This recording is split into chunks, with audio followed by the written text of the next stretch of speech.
Hi guys, आज मैं आपको बालों को लंबा करने का बहुत ही आसान घरेलू टोटका बताऊंगी जिस पे अमल करके आपके बाल बहुत घने, लंबे और स्याह हो जाएंगे। सो गाइस, वीडियो पसंद आए तो प्लीज इसे लाइक करें, अपने फ्रेंड्स के साथ शेयर भी करें और अगर आप मेरे चैनल पर नए हैं तो प्लीज प्लीज प्लीज मेरे चैनल को सब्सक्राइब कर लीजिए ताकि मेरी हर न्यू वीडियो से आपको फायदा मिल सके। अब चलते हैं वीडियो की जानिब।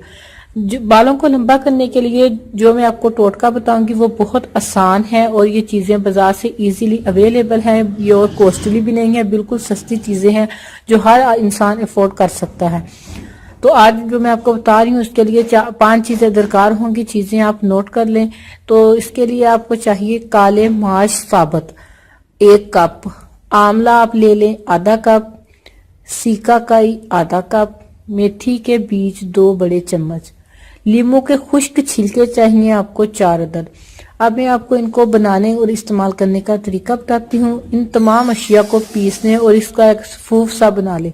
ये सूफ गर्म पानी में आधे घंटे के लिए भिगो दें और फिर सर पर लगा लें। 5 से 10 मिनट सर पर लगा रहने दें, फिर सर धो लें। चंद दिन ये अमल दोहराने से आप खुद देखेंगे कि आपके बाल कैसे लंबे, घने और स्याह हो जाएंगे। ये बहुत ही आसान होम रेमेडी है जिस पे अमल करके आप अपने बालों को बहुत ही खूबसूरत, लंबा, काला और घना कर सकते हैं। तो उम्मीद करती हूँ आपको मेरी वीडियो पसंद आई होगी। अगर आपको मेरी वीडियो पसंद आई है तो इसे लाइक और शेयर करें, मेरे चैनल को सब्सक्राइब करें। दुआओं में याद रखें, जहां रहें खुश रहें। अल्लाह हाफ़िज़।